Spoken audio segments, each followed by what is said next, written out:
people, and welcome to the show. This is the Wednesday episode of But What It Really Means Is this is the official last night of Donald Trump's presidency. How exciting is that? We made it. Some of you want to know what I am doing tomorrow to celebrate the occasion.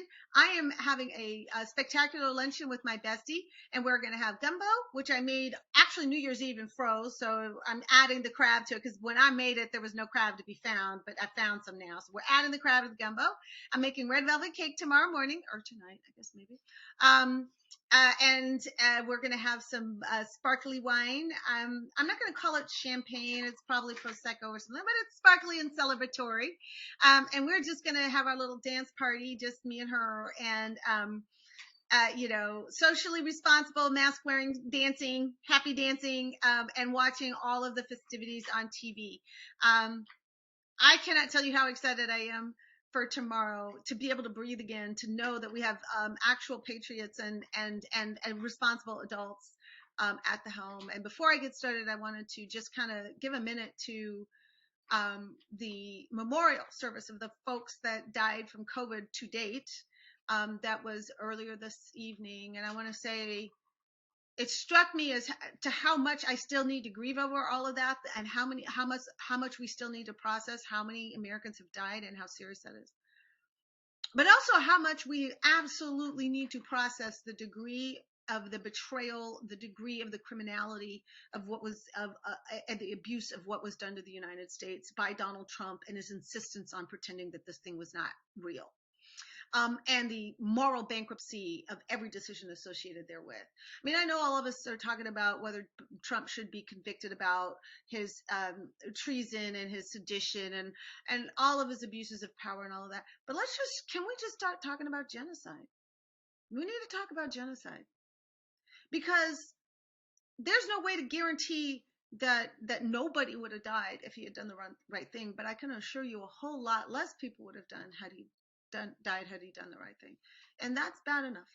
And so that's not the subject of today's show, but since it was part of the evening activities, I wanted to point out that there's a reckoning that needs to happen about what he did to our brothers, sisters, and friends and neighbors. So I don't know when that's happening, but it's going to have to happen at some point. So today's topics.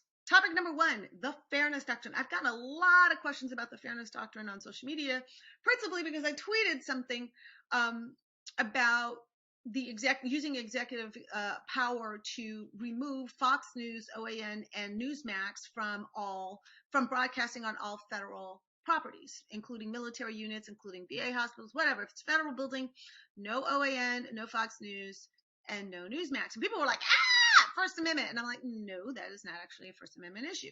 Then they were like, Fairness Doctrine. And so I thought, look, let me explain to you what the Fairness Doctrine is and why I don't really see it coming back. It's not that I think it was a bad thing, but I think we're just at a different part in history now. And our law has evolved a little bit since it was enacted. The Fairness Doctrine was enacted in 1949. We were starting to license television shows, and the government decided that anybody that was going to get one of these rare licenses, right, had a public responsibility to inform the public. And anytime they were going to talk about anything controversial, they needed to have somebody who represents both sides of the issue. Now, again, back then they were talking about 2 or 3 network stations, right? And so to say that they wanted both sides, what they were actually talking about was just the white Democratic side and the white Republican side. Nobody was interested in the black side at all. Like, that's not what the Fairness Doctrine actually meant, right? So that evolved for a while. And then, of course, we got cable television. And when cable television first emerged onto the scene, it was not what we have now. It was like the CW, Fox, Disney, and like maybe 5 over the channel. You had ESPN. Just a handful of channels. But even then, they could see the potential of its growth. And so in 1987, when Ronald Reagan was president, they got rid of the Fairness Doctrine. Now, the Fairness Doctrine had gotten challenged in the Supreme Court for being unconstitutional. And under the law at that time, the court said, look, this is not about whether or not an individual has a right to say what they want to say. But if they want a license, something that belongs to the government, then they're going to have to play by the government's rules. I think our First Amendment jurisprudence has evolved a little bit since then. And I think it would be probably more problematic now than it was back then, to have prior restraint of certain opinions or mandating the statement of other positions. I'm not entirely sure that you can do that. And so of the ideas out there, I actually think the fairness doctrine is the one that runs most afoul of the First Amendment, because it really actually is about dictating content, right? Everything else is not about content. It's about exposure, broadcasting, who gets to see it. You know, the right, free speech rights are not the right to see speech. There's no constitutional right to hear someone's opinion. There's only a constitutional right to express your own and not have government impede you. And when they mean government impede you, what they mean is the government cannot criminalize your public speech. But that doesn't mean that the government is obligated to license, broadcast, give you a platform, or insulate you from the consequences of your speech. It is not a free speech issue to be told, I'm not going to put you on my television show.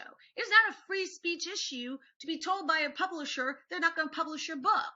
That is not a free speech issue. It'd be a free speech issue if, after publishing your book, they put you in jail. That is a free speech issue.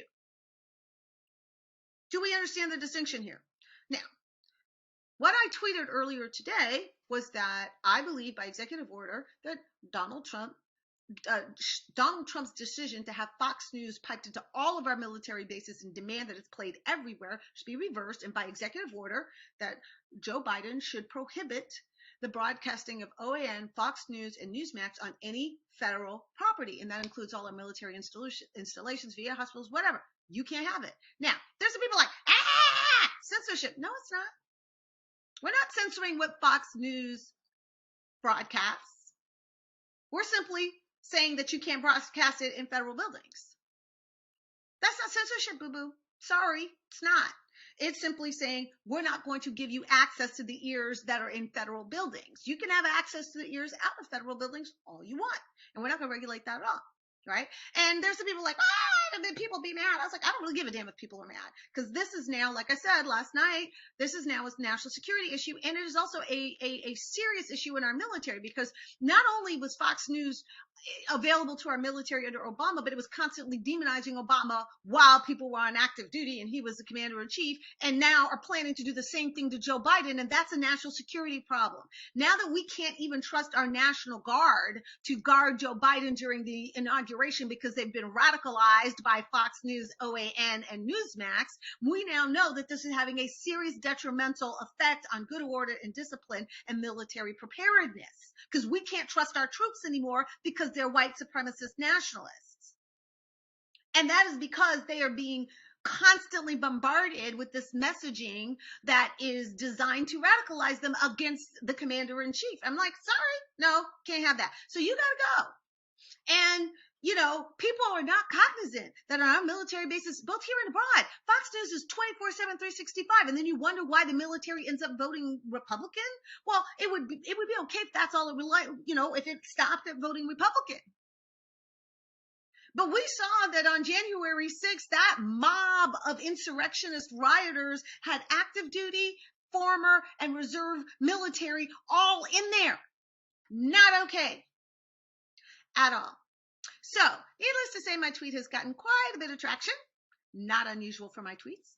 And a lot of conversation about, can you do this? Absolutely, you can do this. Now, if Joe wants to be really nice, he can just say, look, it's not just Fox News. I'm going to leave out all partisan political commentary, and I'm just going to leave it to C-SPAN, ESPN, the Food Network, Weather Channel, History Channel, Discovery Channel, and National Geographic.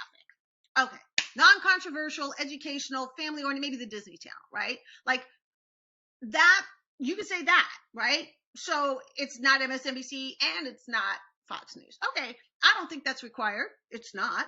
But just for technical reasons, just to be clear, this is a prerogative of the executive. He does not need congressional authority or approval to do this, right? This is entirely his decision and one that gets funneled through the Department of Defense and through all the other federal departments that have federal buildings. It is his prerogative to do it. And it is my opinion that he absolutely needs to do it. So if you agree, pick up the phone, call whomever your representative is, or, just make a note on social media. I support this idea, or you can retweet my tweet and follow me on @PamKeithFL, where you find all things Pam Keith. And start joining the conversation about this. We can absolutely draw back and pull from the abyss the radicalizing of our troops against the Constitution, against the rule of law, and against honesty, decency, and justice. We can pull back from the abyss, and Joe Biden has the absolute authority as of noon tomorrow to do precisely that. So that's it for this section. We'll see you on the next section. If you like what you just heard, you can find out so much more and hear so much more on my Patreon channel, patreon.com/PamKeithFL. That's where you hear the rest of this discussion, and there's lots more to share.